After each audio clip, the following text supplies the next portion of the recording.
Alors, la thèse de Lévi-Strauss, c'est donc que l'animal en général et les animaux dont le comportement semble le plus proche du nôtre, à savoir les primates, les chimpanzés et les gorilles, eh bien, ce comportement est régressif. L'animal est, dit Lévi-Strauss, incapable de progrès. Alors qu'est-ce que cela signifie? Cela signifie que chez, chez les primates, à ce stade de leur évolution, chez les primates, donc, il n'y a pas de comportement qui fasse de la culture un système. C'est sympa, il y a des travaux juste au-dessus. Alors, qu'est-ce que cela signifie? Cela signifie que la culture existe chez les animaux à l'état d'élément et non à l'état de totalité. Ce qui fait la spécificité de la culture humaine, de ce que nous appelons culture en tout cas. Vous êtes mignons tous les deux, mais il faut se concentrer un petit peu. Euh, euh, ce qui fait la spécificité de la culture humaine, ce qui fait de la culture quelque chose de proprement humain, c'est précisément sa dimension systématique. Okay. Pour n'importe quelle société humaine, la manière dont on va cultiver la terre, la manière dont on va construire des bâtiments, la manière dont on va concevoir des armes et des outils, la manière dont on va écrire, compter, la manière dont on va rendre un culte aux dieux, tout cela fait système. Tout cela forme une totalité qui est symbiotique. Okay. Alors que quand on prend un chimpanzé aussi malin que Noam Chomsky, on peut lui apprendre à manier un outil, on peut lui apprendre à prononcer quelques monosyllabes ou à signer quelques mots en anglais. On peut le mettre devant une toile, lui donner un pinceau et de la peinture et voir ce qu'il fait. C'est pas, c'est pas formidable, non? Eh bien, tout ça ne fait pas système. Tout cela n'a aucun sens et une fois qu'on arrête de stimuler par de la nourriture le chimpanzé, par un système de récompense, on en avait parlé un petit peu avec Paul, d'une certaine manière, il y a quelque chose de plus chez l'être humain que chez le chimpanzé, manifestement. Au bout d'un moment, on fait certaines choses, on a un comportement social et culturel, non pas simplement non pas simplement par intérêt, mais parce qu'on se sent tout simplement plus humain en faisant un certain nombre de choses, en se cultivant de manière générale, en ayant des relations sociales complexes de manière générale. Oui, oui, mais c'est pas simplement une récompense, si vous voulez, c'est pas une banane. C'est quelque chose, si vous voulez, qui nous humanise, qui fait quelque chose. Ce n'est pas, enfin, pour revenir à une distinction que Mill établit dans l'utilitarisme, effectivement, on pourrait dire qu'il y a une utilité, mais c'est une utilité qui est qualitative et non pas quantitative. On va au-delà de la satisfaction, on vise un bonheur, on vise une vie bonne quand on se cultive, quand on cultive aussi des relations, des amitiés, euh, on est, on s'humanise tout simplement. Le chimpanzé qu'on dresse ne s'humanise pas. Euh, alors il y a une exception notable, euh, qui est tragique d'ailleurs. Il ne faut pas voir ça avec des yeux émerveillés, mais avec des yeux terrifiés. Il y a un documentaire de Barbet Schroeder, dont vous, Barbet, c'est B-A-R-B-E, je ne veux pas vous dire de bêtises, c'est B-A-R-B-E-T dans mon souvenir. Oui, c'est ça.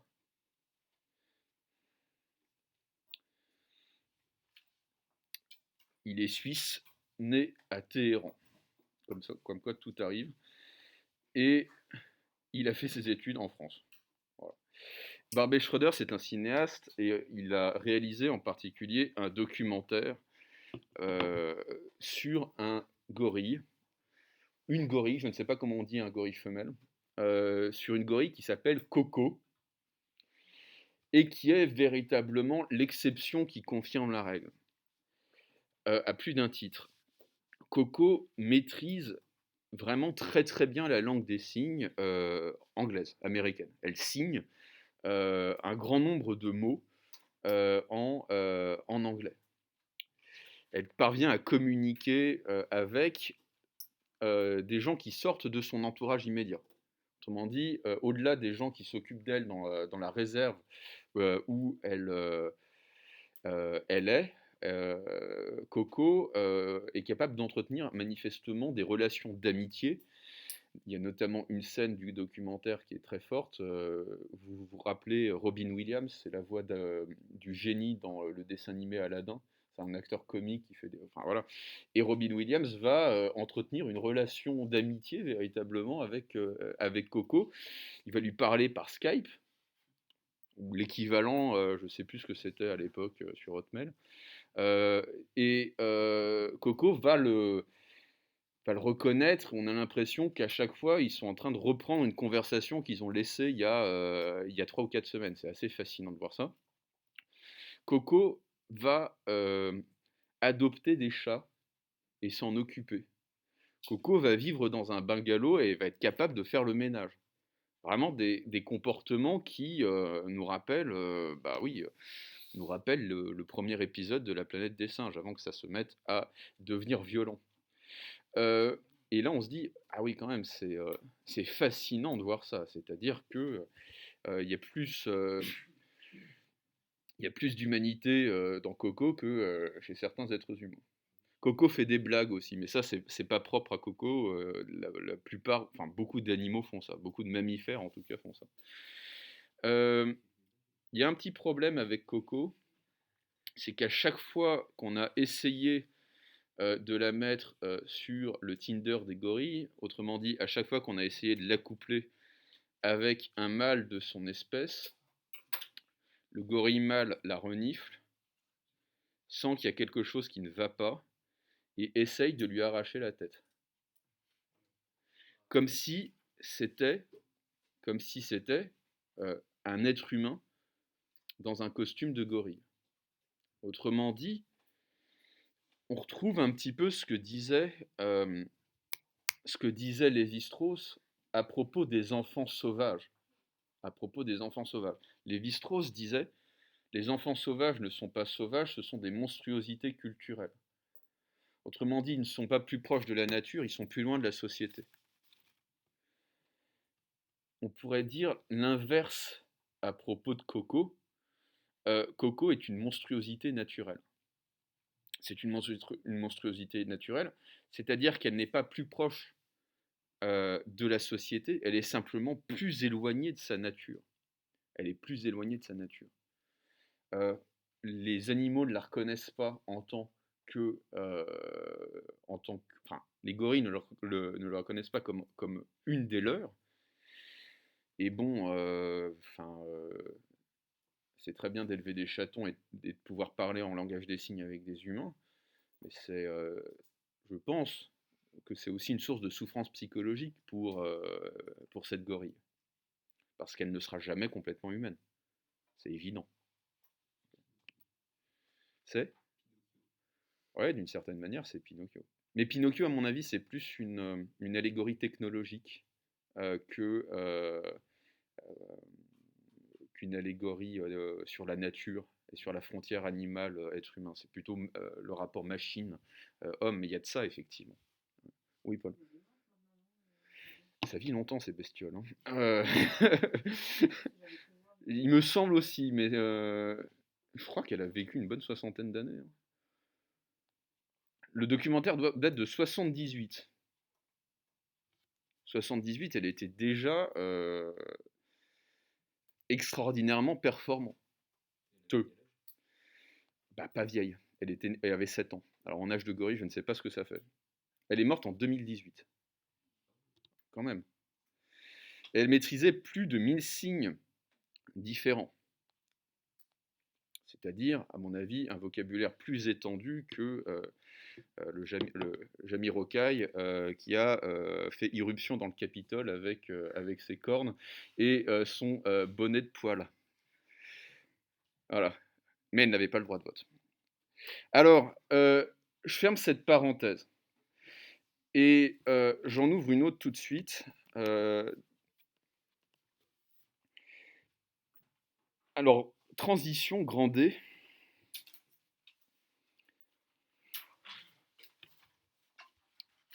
La diversité des cultures, est-ce la diversité des humanités?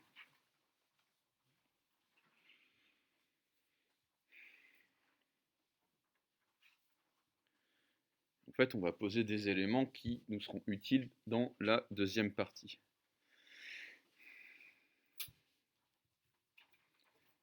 Oui, oui. Normalement, c'est dans votre corpus. La diversité des cultures, est-ce la diversité des humanités? Donc le texte que nous allons lire, qui est bref, est une sorte de bilan par rapport à la distinction qui a été contestée puis retravaillée par Lévi-Strauss entre nature et culture. Donc je le rappelle, pour Lévi-Strauss, il n'y a pas de distinction historiquement valable entre un état de nature et un état culturel chez l'être humain. L'être humain a toujours eu un comportement social, un comportement culturel.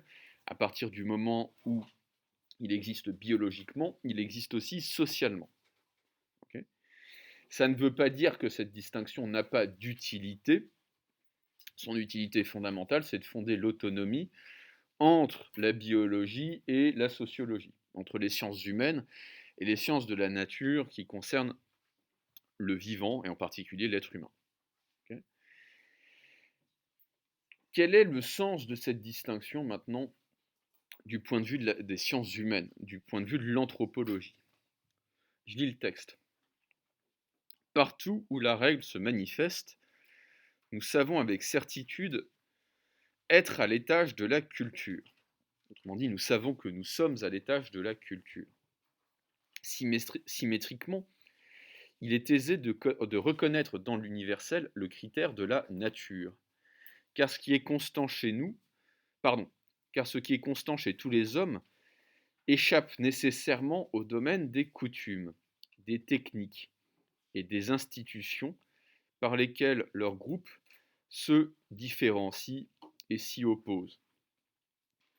À défaut d'analyse réelle, le double critère de la norme et de l'universalité apporte le principe d'une analyse idéale qui peut permettre, au moins dans certains cas et dans certaines limites, d'isoler les éléments naturels des éléments culturels qui interviennent dans les synthèses de l'ordre plus complexe.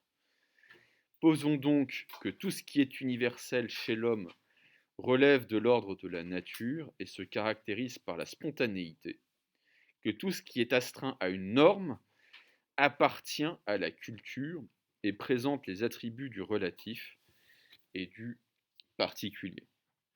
Alors que nous dit Lévi-Strauss? Il y a deux étages, si je puis dire, dans ce qu'il nous dit. Le premier étage consiste à dire que la distinction entre nature et culture relève de l'idéal le plus souvent, qu'elle relève du modèle théorique. Dans la réalité, justement, on trouve des hybridations entre le naturel et le culturel.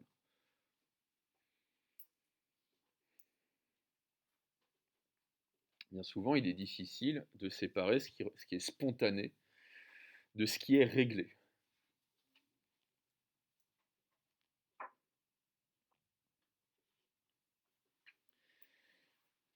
Mais en fait, la sociologie et l'anthropologie doivent fonctionner comme n'importe quelle science, et en particulier comme n'importe quelle science naturelle.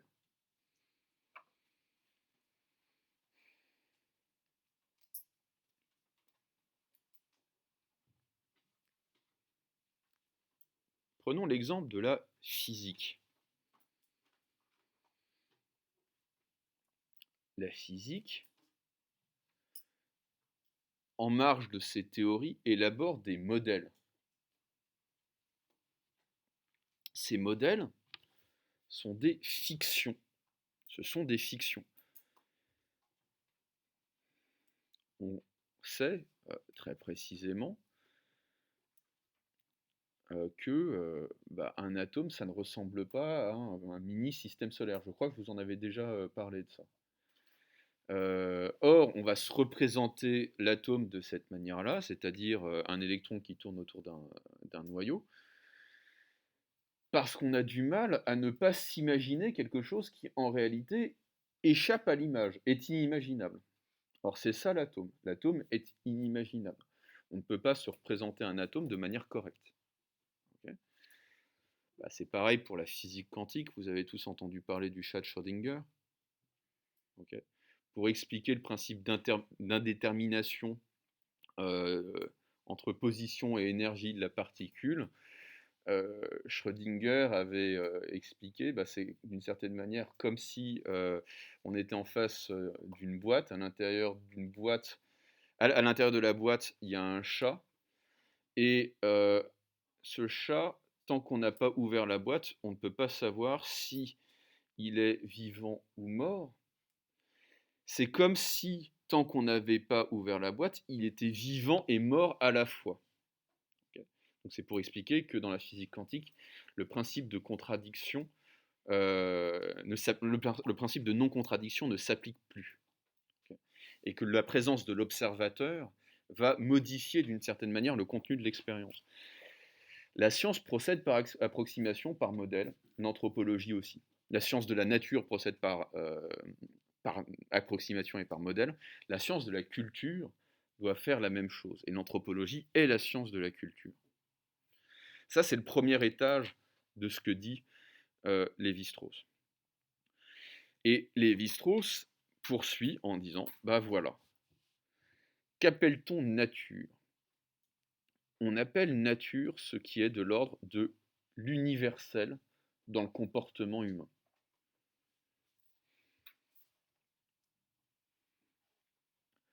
On appelle culture ce qui est de l'ordre du particulier.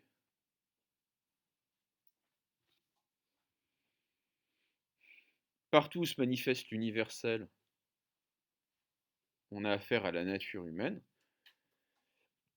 Partout où on a affaire à du particulier, à de la coutume, on a affaire à du culturel.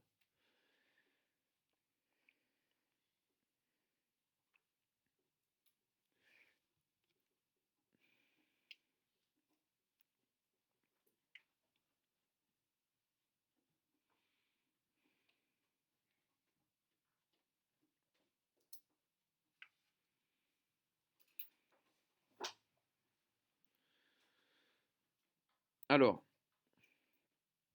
il y a justement pourquoi Lévi-Strauss explique-t-il tout ça dans cet ouvrage? L'ouvrage s'intitule « Les structures élémentaires de la parenté ». Que va découvrir Lévi-Strauss?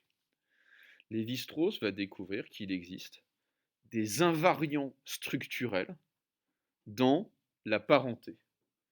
Des invariants qui transcendent toutes les cultures.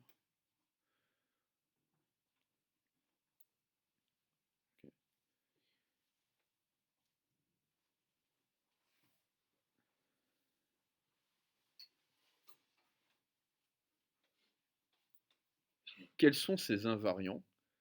Il y en a en gros deux, dont le premier est quand même le plus fondamental. Le premier invariant, c'est que toutes les cultures interdisent l'inceste. Toutes les cultures interdisent l'inceste. Vous allez me dire l'Égypte. Oui. Les pharaons ne sont pas des hommes. Ce ne sont pas des êtres humains. Ce sont des dieux. Okay.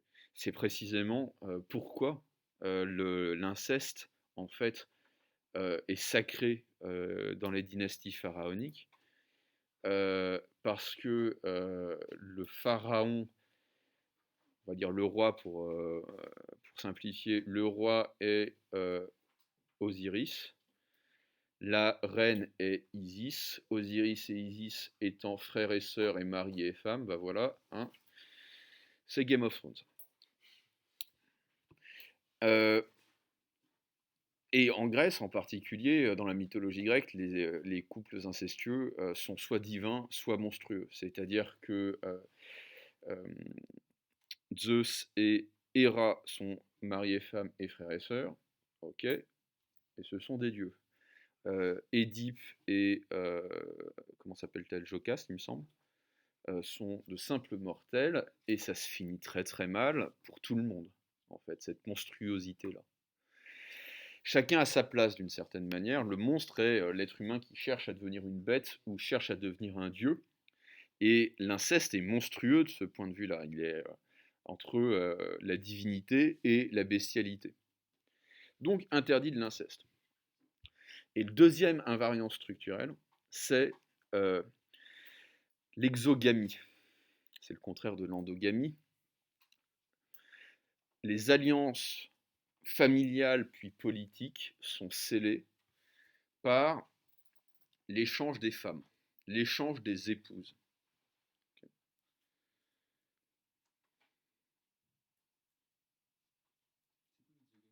L'exogamie, c'est le fait de faire épouser vos filles à l'extérieur de la tribu, de la société, du groupe.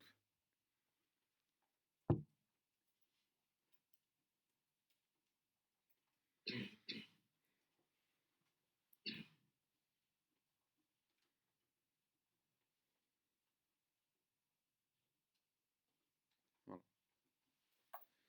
Et ça, dit Lévi-Strauss, en fait, en comparant différentes cultures manifestement tellement éloignées géographiquement qu'elles n'ont pas pu avoir, pardon, de communication.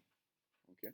Le but du jeu, c'est précisément non pas d'aller examiner, je ne sais pas, comment ça se passe chez les Cheyennes et comment ça se passe chez les Iroquois, mais d'aller examiner comment ça se passe dans la Cambrousse polonaise au Moyen Âge et comment ça se passe dans une tribu africaine au XXe siècle. Et de montrer qu'en fait, il y a des invariants culturels. Parce qu'on peut se dire qu'une vallée enclavée de Pologne n'a pas pu entrer en communication avec une tribu africaine, même avec 15 degrés de séparation, si vous voulez. Et on se dit, mais à ce moment-là, mais comment est-il possible que les familles de ces tribus africaines et de ces sociétés villageoises polonaises aient la même structure?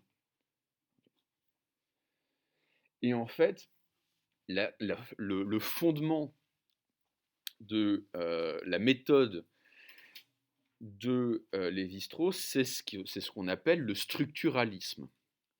Le structuralisme va consister à montrer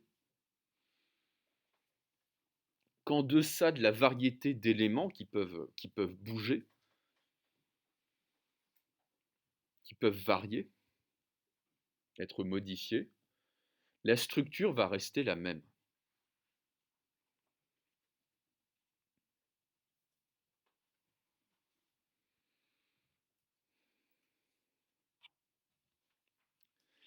Et outre la question de la famille, Lévi-Strauss va beaucoup s'intéresser à la question des récits dans les contes, dans les mythes, dans les légendes rapportées par les sorciers, les griots, les aèdes, les poètes, etc., etc.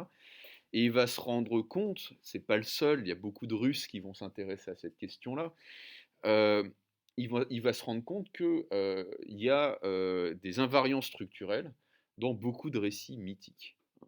On trouve des similitudes structurelles dans les contes russes et dans les récits mayas.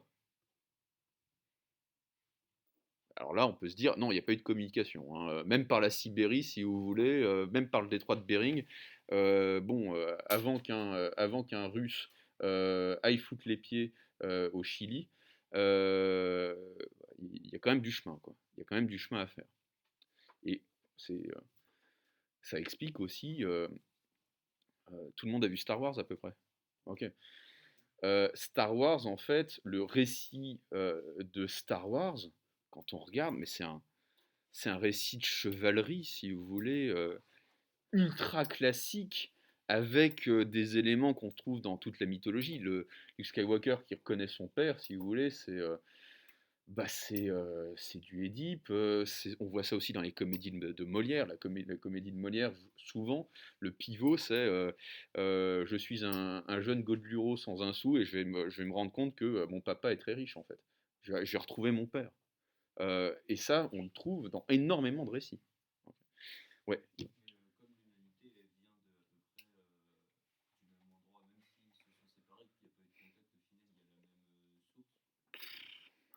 Oui, peut-être, peut-être. Ça, Lévi-Strauss ne l'envisage même pas. Simplement, on pourrait se dire qu'après tout ce temps, il resterait plus rien en fait des invariants structurels. Sauf qu'en fait, si, il reste. Et effectivement, peut-être que cette nature, c'est pas simplement de l'universel, c'est peut-être une origine commune qui permet de l'expliquer. Ça, Lévi-Strauss enfin, à ma connaissance, ne s'est jamais penché à cette question parce que de toutes les manières, comment pouvez-vous savoir à quoi ressemblait ce qui tenait lieu de récit 25 000 ans ou 30 000 ans avant notre ère? Il n'y a plus de traces écrites, il n'y a plus rien, quoi. Il y a le mieux qu'on puisse faire d'une certaine manière, c'est, j'en reparlerai, hein, mais c'est effectivement aller voir du côté des traditions orales. Euh, et ça, c'est un sacré travail, et c'est ce que va faire Lévi-Strauss d'ailleurs. Pas tellement en Europe, plutôt en Amérique centrale, en Amérique du Nord et en Amérique du Sud. C'était plutôt son terrain. Un petit peu au Moyen-Orient aussi. Enfin, beaucoup au Moyen-Orient. Alors, la question qu'on peut donc se poser, la question qu'on peut donc se poser est la suivante.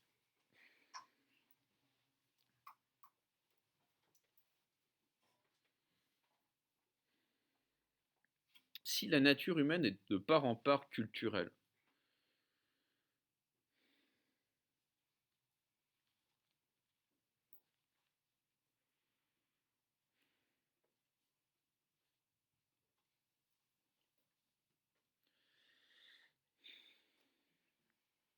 et si ce qui caractérise le phénomène culturel est la diversité,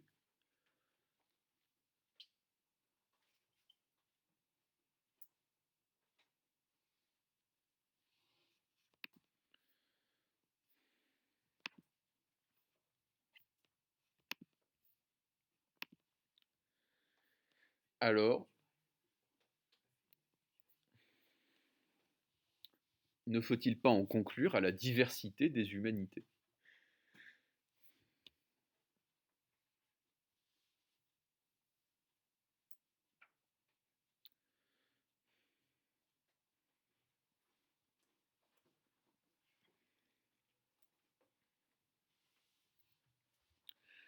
Grand 2. La pluralité des cultures, est-ce leur opposition?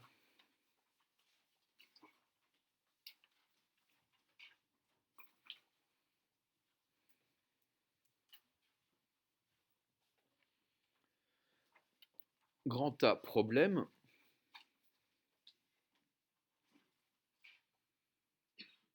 Universalisme et ethnocentrisme.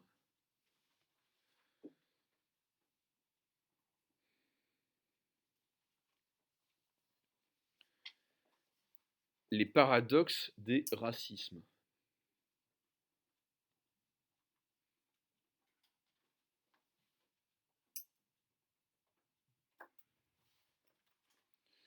On va lire un texte tiré d'une conférence que, dans mon souvenir, Lévi-Strauss donne à l'ONU. C'est Race et Histoire.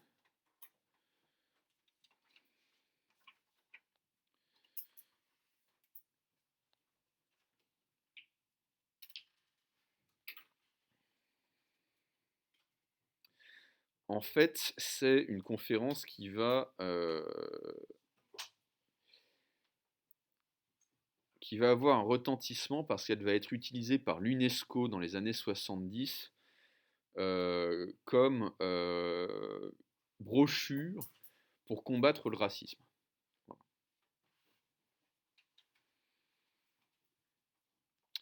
Alors, la question qui va se poser dans ce texte, c'est celle de la distinction entre, au fond, deux types de racisme bien distincts. C'est d'une part un certain universalisme et d'autre part un certain ethnocentrisme. J'expliquerai ces termes tout à l'heure. Et la thèse de Lévi-Strauss, c'est qu'en réalité, on doit ramener cet universalisme à l'ethnocentrisme. On a l'impression que les deux s'opposent, alors qu'en réalité, c'est la même chose. Je vais lire le texte et le commenter au fur et à mesure.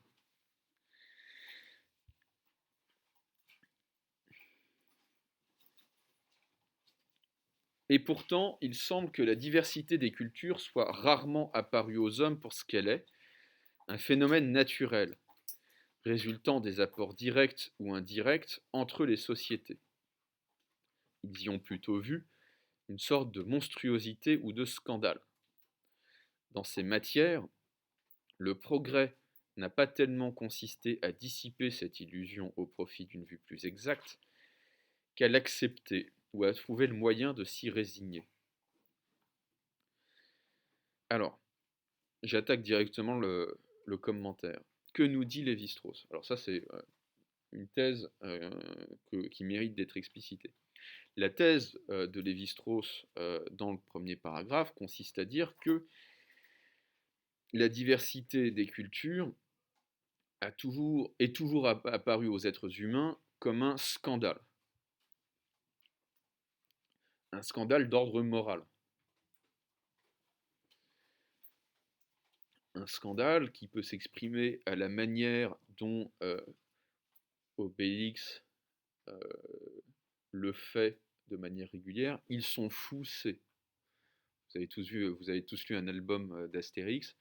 En fait, à chaque fois qu'un Gaulois rencontre un non-Gaulois, c'est ils sont fous ces Hispaniques, ils sont fous ces Romains, ils sont fous ces Phéniciens, etc., etc. Autrement dit, c'est une formule, mais à mon avis, elle est exacte. L'étranger, c'est l'étrangèreté. L'étranger est étrange.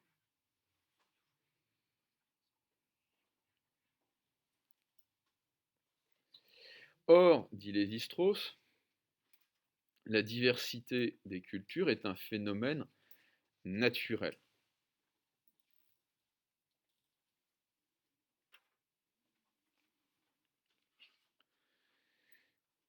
Elle résulte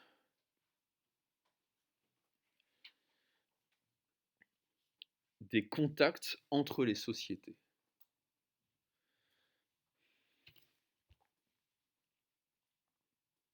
Alors ça, c'est fondamental à comprendre.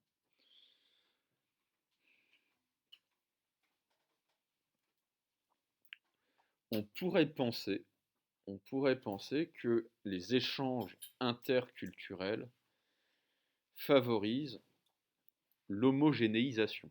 Autrement dit, plus des sociétés ont des contacts réguliers, plus elles vont finir par se ressembler. Or, dit Lévi-Strauss, c'est en grande partie faux. C'est en grande partie faux.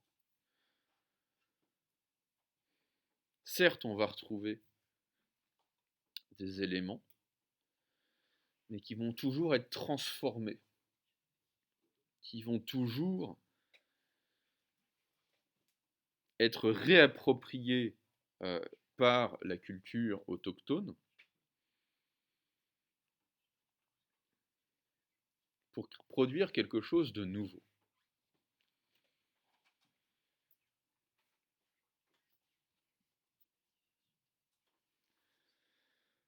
Il y a mille et un, enfin, il y a tellement d'exemples qu'il est difficile en fait d'en isoler un, mais euh,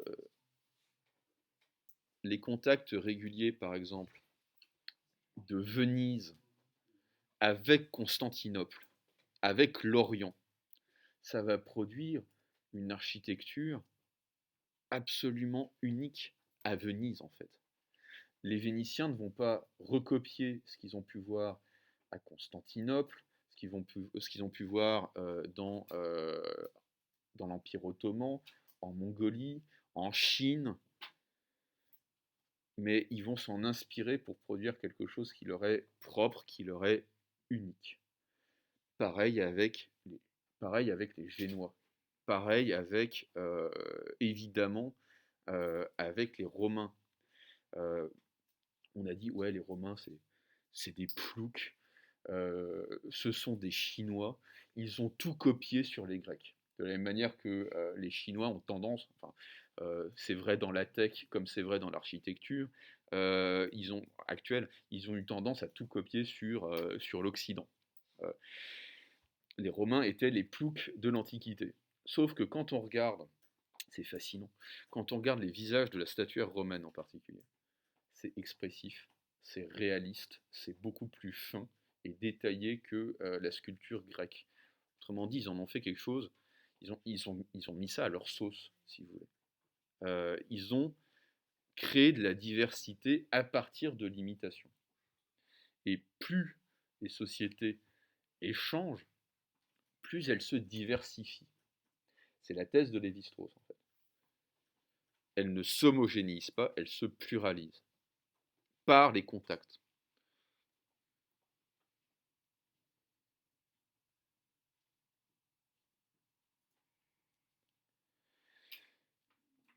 Et au fond, dit Lévi-Strauss, il y en a qui ont faim, au fond, dit Lévi-Strauss, le drame, bon, c'est un moindre mal, mais le drame, c'est que le progrès dans ce domaine, ça a consisté à tolérer la diversité des cultures,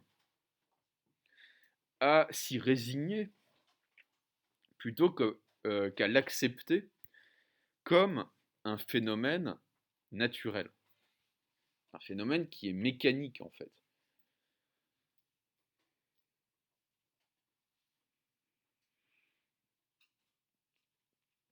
Je poursuis la lecture du texte.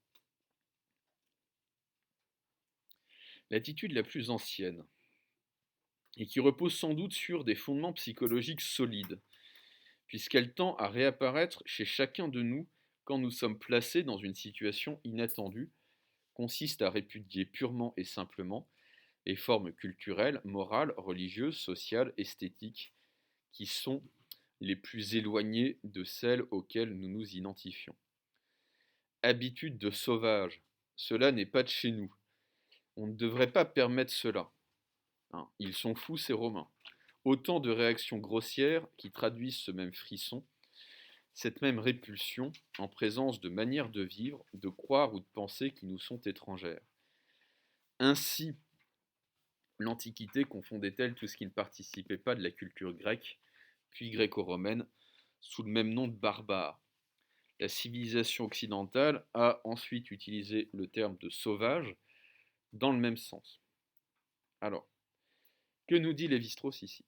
Lévi-Strauss nous dit que instinctivement, et c'est probablement une attitude psychologique, un réflexe psychologique profondément ancré en nous, les formes culturelles les plus éloignées des nôtres nous hérissent le poil, nous font horreur. Il y a une réaction de rejet impulsive lorsque nous sommes face à des coutumes, à des mœurs qui nous sont étrangères, pardon.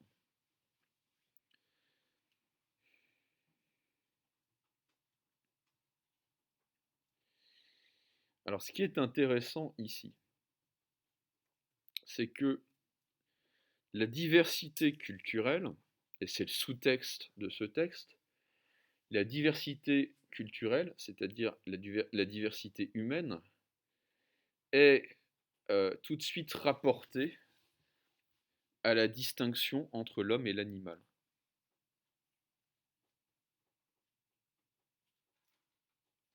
Pour le dire autrement, l'opposition entre l'homme et l'animal nous sert de modèle pour appréhender la différence entre les cultures.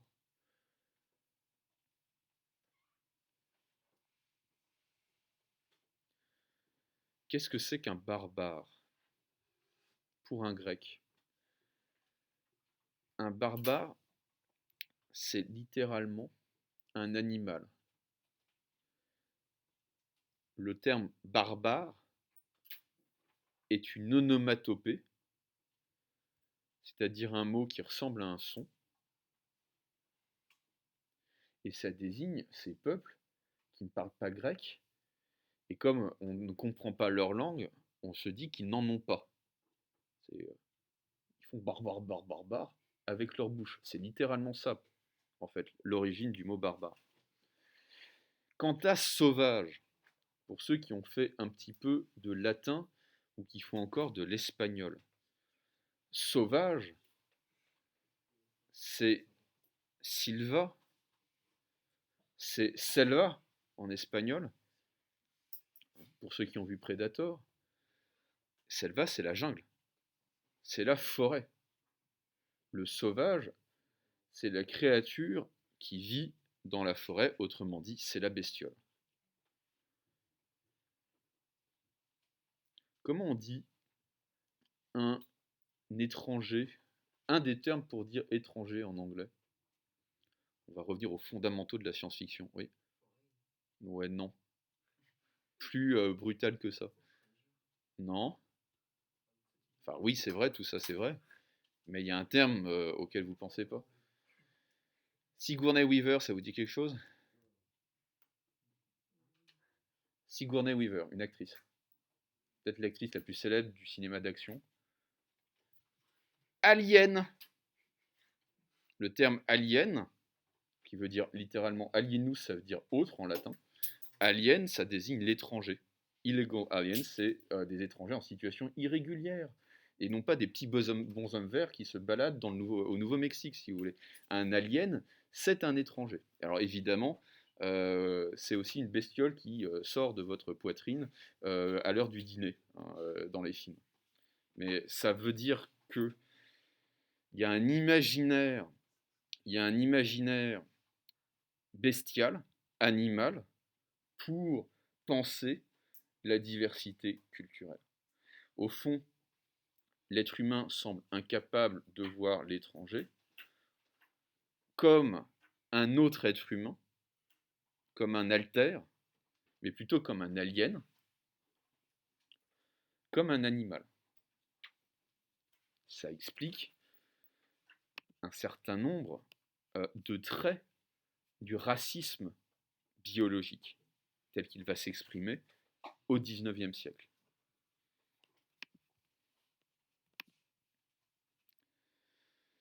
Je poursuis la lecture du texte. Donc, comprenez bien, en fait, un des ressorts du racisme, en fait, c'est la superposition de la distinction être humain-animal sur ce qui est en fait de la diversité culturelle. Ce point de vue naïf, mais profondément ancré chez la plupart des hommes, n'a pas besoin d'être discuté, puisque cette brochure en constitue précisément la réfutation. Il suffira de remarquer ici qu'il recèle un paradoxe assez significatif. Cette attitude de pensée, au nom de laquelle on rejette les sauvages hors de l'humanité, est justement l'attitude la plus marquante et la plus distinctive de ces sauvages mêmes. On sait en effet que la notion d'humanité, englobant sans distinction de race ou de civilisation toutes les formes de l'espèce humaine, est d'apparition fort tardive et d'expansion limitée. Pour de vastes fractions de l'espèce humaine, et pendant des dizaines de millénaires, cette notion paraît être totalement absente. Autrement dit, l'humanité se met à exister très récemment, en fait, probablement au moment de l'Antiquité grecque. C'est récent à l'échelle de l'humanité. L'humanité cesse aux frontières de la tribu, du groupe linguistique, parfois même du village, à tel point qu'un grand nombre de populations dites primitives se désignent d'un nom qui signifie les hommes, ou parfois, dirons-nous avec plus de discrétion, les bons, les excellents, les complets, impliquant que les autres tribus, groupes ou villages ne participent pas des vertus ou même de la nature humaine. On va souvent jusqu'à priver l'étranger de ce dernier degré de réalité en faisant un fantôme ou une apparition. Ça, c'est assez génial.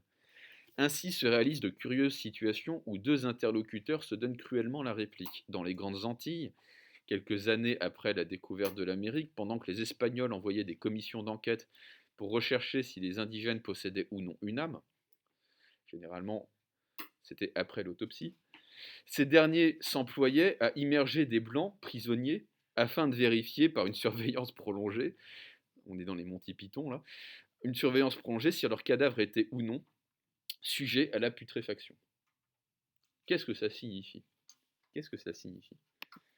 Alors, premièrement, ce que dit Lévi-Strauss ici, c'est que l'attitude qui consiste à faire de sa culture la culture avec un grand L et un grand C, c'est-à-dire la seule culture qui vaille. Cette attitude qu'on a trouvée dans toutes les sociétés impériales. En tout cas, pardon, c'est pas tout à fait vrai. Dans toutes les sociétés impériales en Occident, depuis l'époque moderne, et qui s'est manifestée notamment dans la colonisation. Et il faut le reconnaître, tout particulièrement dans la colonisation française, qui est très différente de ce point de vue-là de la colonisation britannique. Cette ambition civilisatrice de la colonisation, d'une certaine manière, on la retrouve chez ceux qu'on a appelés les sauvages. Les sauvages se comportent exactement comme les colons, et les colons se comportent exactement comme les sauvages de ce point de vue-là. Je reviens là-dessus, on se voit tout à l'heure. Je reviens là-dessus tout à l'heure.